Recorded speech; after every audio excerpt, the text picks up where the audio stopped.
Ladies and gentlemen, boys and girls, welcome back to the channel. My name is Mark Roden, and today, on March 27th, Monday at 2:43 p.m., we are going to be going over 10 cars, plus one honorable mention, that everybody else loves, but I don't really like that much. Now, here's the thing. These aren't going to be like... I'm not going to have too much of a reason as to why I don't like them. If you are a car guy, you understand that there are just some cars out there that everybody else loves that you just for some reason can't get behind, and these are 10 for me. So let me know in the comments. I don't usually do this whole type of let me know in the comments down below, like I don't really do that, but let me know what kind of cars you guys think everybody else likes, but you just personally don't like them. Most of these cars, I don't like them just because I don't like how they look, if I'm being 100% honest, but some of them also do have some other reasons behind them. Without further ado, let's get right into the video with number 10. Oh, before we do that, actually, I think that the SmoothStance shop is finally working. I was working on it last night. I think I got it figured out. So if you guys want to buy any SmoothStance merchandise, shirts, hats, shorts, we don't have any hoodies or anything yet, but we might be getting those in the future. Go on that website and go ahead and cop something if you like. If you don't want to, you don't have to, but if you want to, it's there. Without further ado though, let's actually get into the video with number 10. Alright, so coming in at number 10 is going to the Ford Focus RS. Now the reason why I don't like the Ford Focus RS is honestly pretty simple. It's overpriced.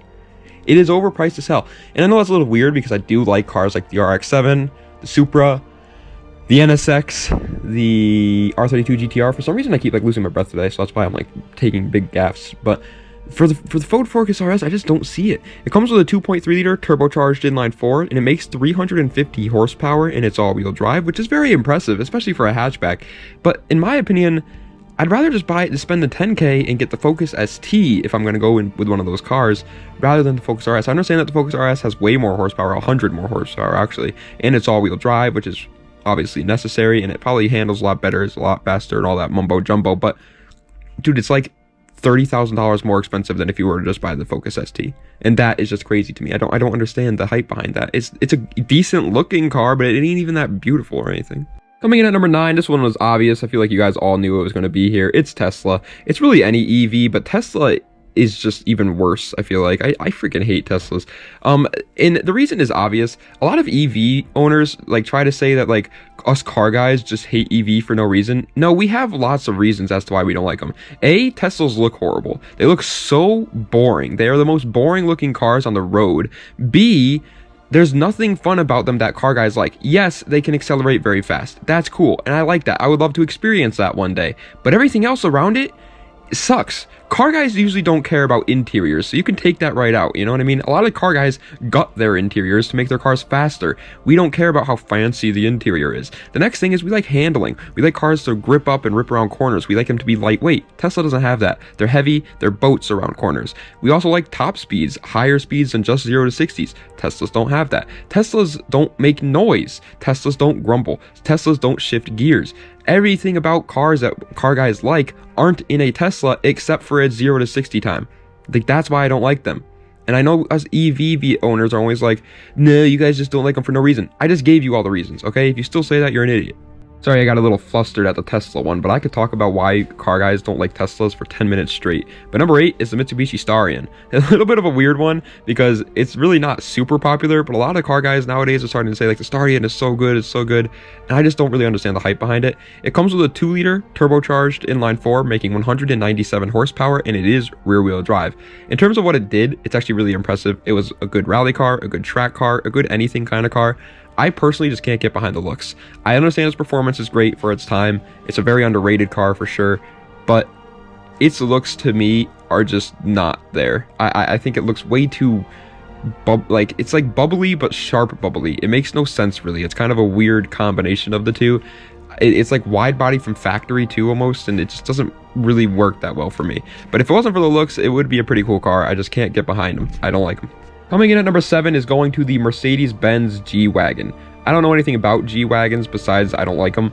And so before you start saying, well, which generation are you talking about? We're just going to talk about the newest one because I don't know. I didn't even know there was different generations. I just thought they were still making the same car over and over again. So we're going to go with the newest one, which actually does come with a 4 liter supercharged V8 making 416 horsepower, and it is all-wheel drive, which once again is a pretty impressive little lineup there, except for the fact that it's a supercharged V8 from Mercedes that's going to blow up when you fart on the gas pedal.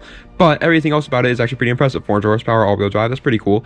But I don't care, man, because first of all, I like SUVs. Like, I want an X5M, okay? I want an X5M. I would love that.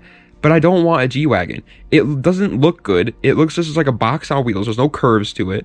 Yes, I know Mercedes has such good interior. I already told you how I feel about interior, buddy.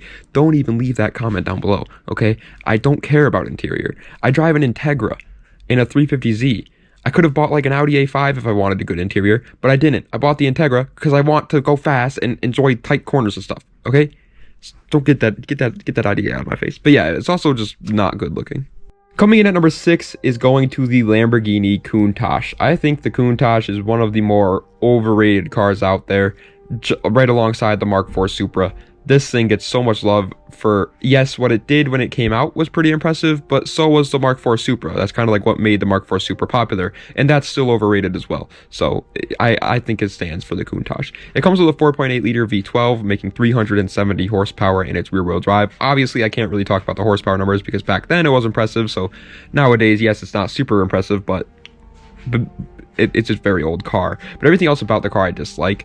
I personally don't think they look good. I think they look okay. I like the Diablo's looks a whole lot better than the Countach's looks. But the main thing is actually owning one would be a nightmare. Every single person that's ever owned a Countach says they suck to drive. And that doesn't sound enjoyable to me, man. Like, I'd rather drive a car that is enjoyable to drive than have something that like is a statement but sucks to drive, if you know what I mean. The freaking Countach sucks so much to drive, by the way, that you need to drive it without shoes if you have too big of feet. So I just wanted to put that out there. But number 5 is the BMW E36. All right, the E36. Listen, I like BMW. You guys know that. I'm a big BMW guy, but I think the E36 gets a little bit too much love for what it is. It comes with the M3 one. Comes with a 3-liter inline-6, making 295 horsepower in its rear-wheel drive. Very good, especially for its time. Once again, very good motor, very good horsepower, and it's a blast to drive. They're good drift cars. They're freaking awesome little rockets. You can turn them into project cars if you want to. So why do I hate them? Well, I don't even hate them, if I'm being honest. I just don't like them. I don't understand them. This is just one of those cars that I really don't have a reason as to why I don't like them, and I'll keep recommending them in my videos, obviously, because they are good cars, and I know they're good cars. I know they're amazing bang for your buck kind of cars out there, but I personally I don't like them. I don't know, man. I really can't tell you why. Maybe it's the looks. Maybe it's the fact that BMW makes amazing cars, and I think the E36 is just a little bit of a letdown compared to their other cars, but I don't know. Coming in at number 4 is the car that has got every single freaking 13-year-old riled up recently. The Porsche 911 GT3 RS.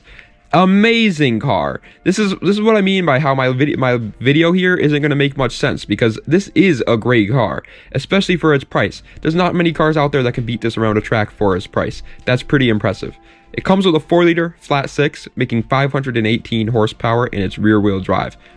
Bangin'! Banging, buddy. It's also obviously heavily track oriented, so it fits all the needs for a car guy. This is like a car guy's supercar, right? Like, this is the supercar for car guys, and I understand why everybody else likes them, but people like them too much, man. Okay, I'll be making a video about my 350Z. I'll be like, oh yeah, I bought this 350Z for 5K, and they'll be like, yeah, but it's not as good as a GT3 RS though.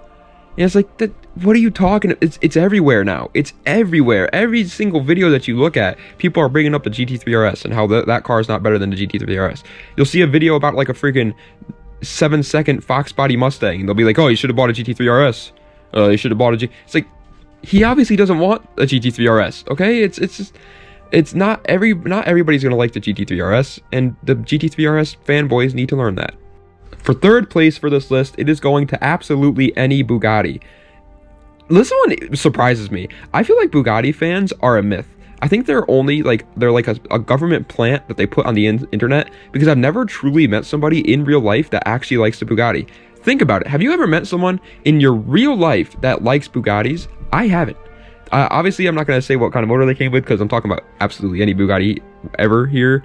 But like I said, dude, every single time I've ever talked to somebody, whether he's a car guy, whether it's somebody that doesn't like cars at all, my mom, for example, or my friends that aren't into cars, and I'd ask them if they think the Bugattis look good, they always say no. They don't like these cars, and I agree. And on top of that, just like the Tesla before, Bugattis have one thing going for them and one thing only, and that's top speed. But how often do you actually get to reach the top speed? It's not going to happen. You don't get to go 270 miles per hour every day. So maybe once a year, if you're lucky, you can reach the top speed on a Bugatti and you can experience it. But everything else around it doesn't matter. Before you say, oh, their interior's nice, You know what I said about interiors, buddy. Knock it off.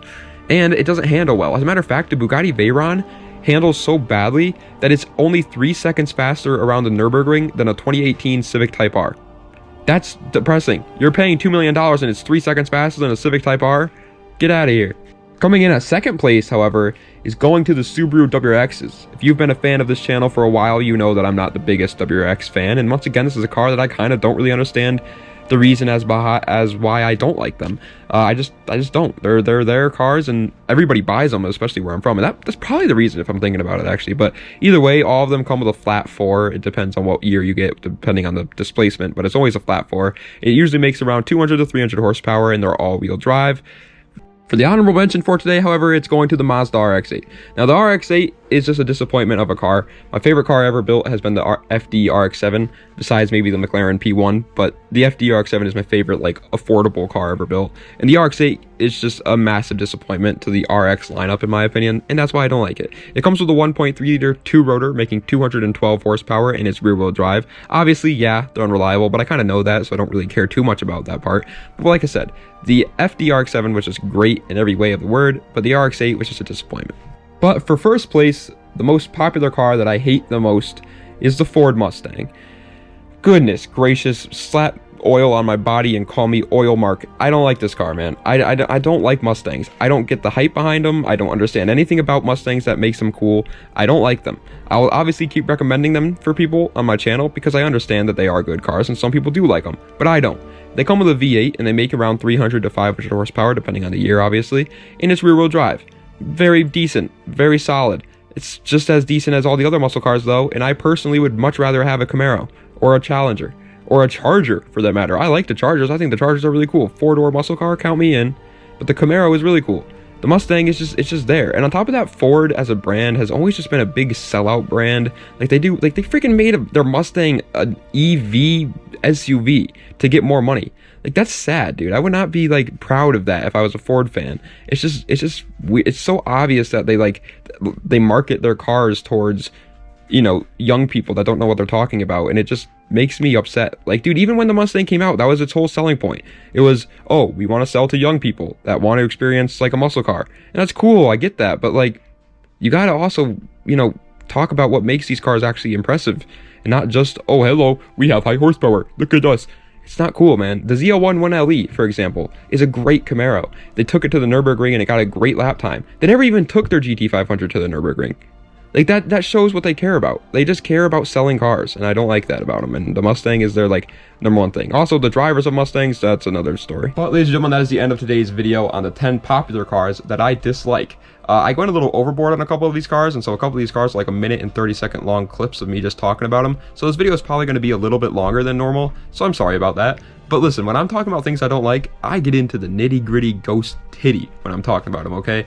I just don't like it. I don't like these cars. They're all just cars that don't sit right with me. And once again, if you own one of these cars, like I'm sure there's going to be a couple of you guys that own E36s, own WRXs, own Mustangs, maybe somebody owns a Tesla out there. And if you own one and you're like, this guy, I hate this guy now.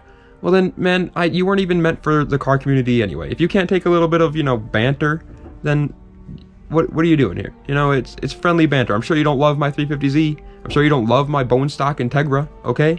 There's cars out there that people don't like, and it happens. Okay, let us have our opinions, you son of a gun. Anyway, thank you guys so much for watching. I appreciate it. Das Vidania. Have a nice night.